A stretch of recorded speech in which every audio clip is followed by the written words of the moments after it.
Extension of Cauchy integral theorem for multiply connected domain. अहिले हामीले यति बेर पढेको सबै सिम्पली कनेक्टेड डोमेन थियो।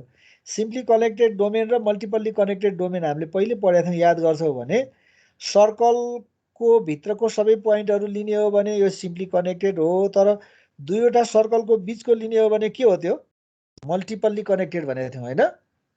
दुईटा सर्कलको बिचको रिजन भन्यो भने त्यसलाई मल्टिपल्ली कनेक्टेड रिजन भन्थ्यौँ। किन त्यो भन्थ्यौँ भन्दाखेरि तिनीहरूमा पर्ने दुईटा पोइन्टहरू ल्याउँ भने एउटा सिङ्गल लाइनले जोड्न मिल्दैन थियो, अथवा त्यो दुईटा पोइन्ट लिएर एउटा स्ट्रेट लाइनले जोड्ने बेला त्यो स्ट्रेट लाइनको सबै पोइन्टहरू चाहिँ त्यो रिजनभित्र परेन भने त्यसलाई हामीले मल्टिपल्ली कनेक्टेड डोमेन भनेर भन्छौँ भनेर पढेको थियौँ पहिले फङ्सन पढ्ने बेला।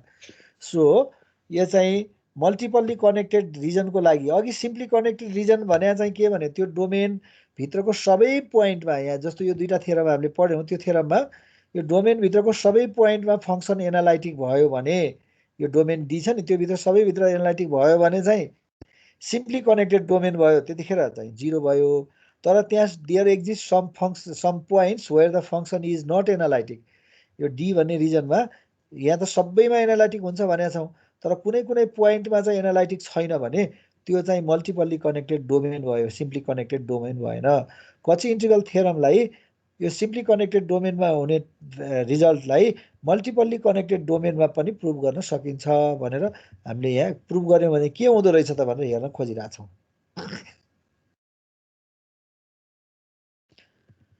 Suppose the function F Z is an analytic function in a multiply connected domain R lying inside the simple closed curve C and outside the simple closed curve C1 and C2, then integral along the curve C of z dz equals to sum of the integral along C1 and C2 भने यो पहिले मल्टिपल्ली connected domain हेरौँ अनि त्यसको statement बुझ्न सजिलो हुन्छ। यो C भन्ने कर्व चाहिँ आउटसाइड बाउन्ड गरिरहेछ। त्यो कर्वभित्र दुईटा कर्वहरू छन् जसको उसमा चाहिँ फङ्सन चाहिँ एनालाइटिक छैन। त्यसको बाहिर त्यो दुईटा C1 र C2 को बाहिर छ र C को भित्र छ भने यस्तो रिजनलाई मल्टिपल्ली कनेक्टेड डोमेन भनेर भन्छौँ हामीले। त्यस्तो भयो भने के हुन्छ भन्छ यसले भन्दाखेरि त फङ्सनको integral along the curve C लिनु र यिनीहरू C1 र C2 जुन हाम्रो त्यो भित्र चाहिँ एनालाइटिक थिएन तिनीहरूको अलगमा इन्टिग्रेसन लिनु र तिनीहरूको सम चाहिँ इक्वल हुन्छ भन्छ। बुझ्न कोसिस त्यो बाहिरको कर्व C को अलगमा इन्टिग्रेसन गर्नु र एफजेडलाई भित्रका कर्वहरूमा बेग्ला बेग्ला इन्टिग्रेसन गरेर सम निकाल्नु इक्वलै हुन्छ, सेम हुन्छ भन्छ यसले। अब यसले के भन्छ भन्दाखेरि एउटा क्लोज कर्व भित्र अरू कुनै अब एउटा दुईटा मात्रै हैन जतिसुकै पनि हुन सक्छन् भित्र क्लोज कर्वहरू छन् र त्यो भित्रका कर्वहरूको बाहिर र बाहिरको कर्वको भित्रमा चाहिँ फङ्सन एनालाइटिक हुन्छ भने त्यस्तोलाई मल्टिपल्ली कनेक्टेड डोमेन भन्छौँ। त्यो मल्टिपल्ली कनेक्टेड डोमेनमा फङ्सन एनालाइटिक छ भने त्यो आउटवार्ड कर्वको अलगमा इन्टिग्रेसन गर्नु र इनवार्ड सबै कर्वहरूको अलगमा इन्टिग्रेसन गरेर सम गर्नु इक्वल हुन्छ भनेको छ यो थ्योरमको स्टेटमेन्टले। बुझ्यो कुरा अहिले? अब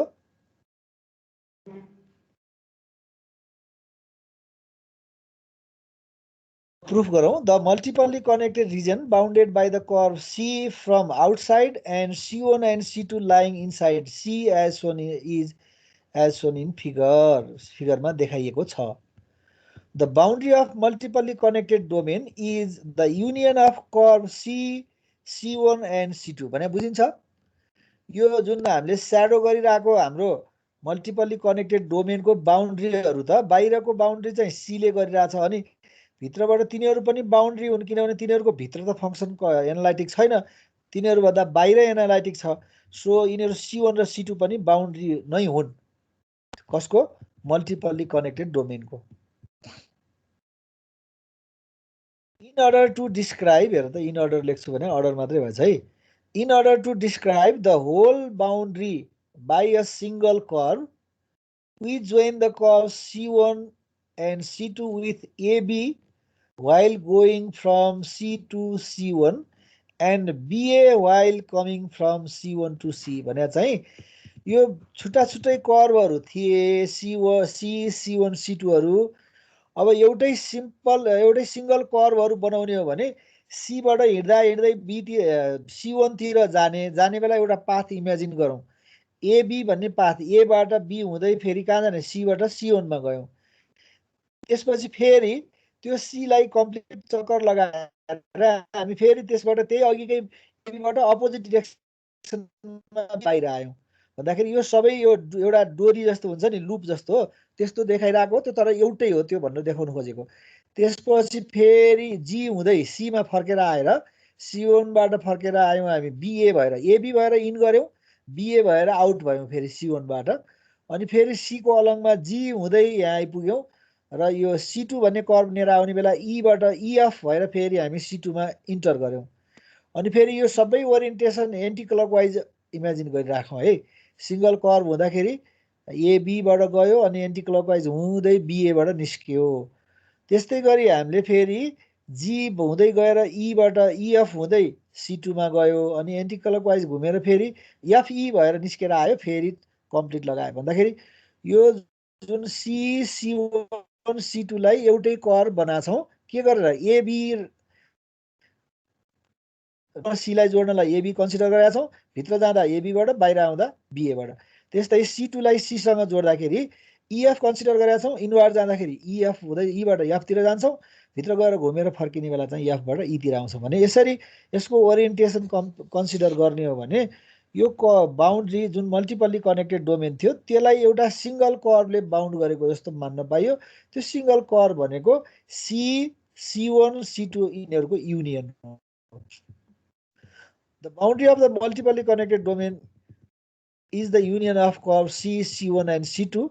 In order to in order to describe the whole boundary by a single curve, we join the curves C1 and C2 with C1 and C2 like C सँग जोड्ने, with AB while going from C to C1 and BA while coming from C1 to C, and similarly along EF while going from C to C देखि C2 सम्म, अब यो 2 भन्दा फेरि confusion होला फेरि, from C देखि C2 सम्म and FE coming from C2 देखि C सम्म as shown in figure.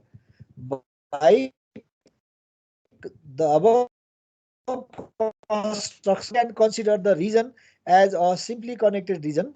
So by Cauchy integral यो C को अरु सबै उसमा गर्ने हो भने अब C को एउटै बाउन्ड्री बनाउँदाखेरि छुट्टा छुट्टै ब्रेक डाउन गरिरहेछौं है। C एउटा भयो प्लस अनि त्यो घुम्दाखेरि हामी AB बाट C बाट C1 मा जाँदाखेरि AB को अलङमा गएको थियौं, AB को अलङमा FZ DZ प्लस भित्र गएर फेरि C1 को अलङमा FZ DZ प्लस फेरि फर्किने बेला C1 बाट फर्किने बेला BA FZ DZ plus EF भएर C2 मा गयौं प्लस C2 मा घुम्यौं फेरि FE भएर C2 बाट बाहिर निस्क्यौं।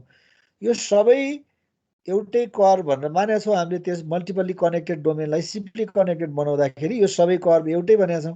त्यसैले कची इन्टिग्रल थ्योरम अनुसार यो सबै कर्वको अलङमा को इन्टिग्रल चाहिँ 0 हुन्छ। के छ यो लेखा बुझ्यो जोशी जी? यस सर, बुझेँ सर। अब द इन्टिग्रल्स BA र AB त उल्टो, BA र AB अपोजिटमा छन्, एउटै कर्व त हुने, एउटा एकातिरबाट गइराछ अर्को त अर्कोतिरबाट। EF पनि त्यस्तै छ भनेपछि they will cancel each other.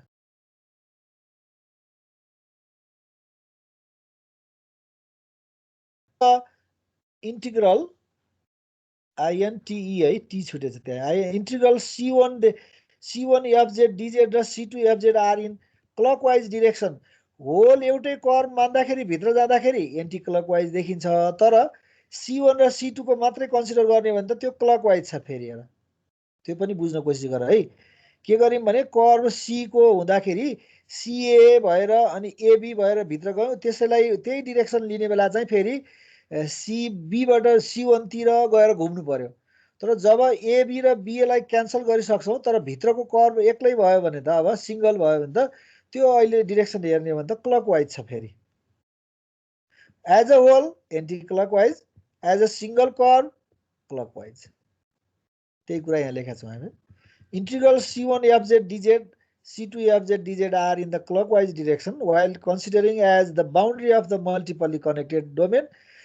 They are in the anti-clockwise direction if we are considering them as the boundary of the simply connected domain. If C1 and C2 are also considered in anti-clockwise direction, तिनीहरूलाई गरिदिने भने तिनीहरूलाई minus गर्नु पर्यो. So AB, BA, EF, FE cancel भएर गइसके. हामीसँग बचेको C, C1 र C2 को इन्टिग्रल यो छ. त्यसलाई चाहिँ हामीले उसमा गर्ने भने एन्टी-क्लकवाइजमा गर्ने हो भने C1 र C2 को माइनस गर्न पर्यो. यहाँ चाहिँ C1 मा माइनस गरेछु प्लस C2 लेखेछु. यहाँ पनि माइनस है, दोस्रो टर्म पनि माइनस C2 को पनि. सो त्यो दुवै उलाई उतातिर लग्दियौँ भने integral along the curve C FZ dz is equals to C1 FZ dz plus C2 FZ dz हुन्छ. यो थ्योरमले के देखायो भने बाहिरको कर्वको अलङमा इन्टिग्रेसन गर्नु र त्यसभित्र अरू कर्वहरू छन् भने तिनीहरूको अलङमा इन्टिग्रेसन गरेर सम गर्नु एउटै हुन्छ भनेको छ है यसले. Furthermore, this is the theorem for Cauchy integral theorem for multiply connected domain. अब C1 C2 मात्रै नभइकन n वटा कर्वहरू छन् भने त्यो C लाई चाहिँ n वटा कर्वको अरूको अलङमा भएको लाइन इन्टिग्रलको सममा लेख्न सकिन्छ भने हो. यो चाहिँ एक्सटेन्सन अथवा डिडक्सन मात्रै भयो. इनसाइड C को भित्र चाहिँ दुईटा मात्रै नभइकन n वटा फाइनाइट नम्बर अफ कर्व्स छन् भने त्यो सबै कर्वहरूको इन्टिग्रलको सम चाहिँ बाहिरको कर्वको इन्टिग्रलसँग इक्वल हुन्छ.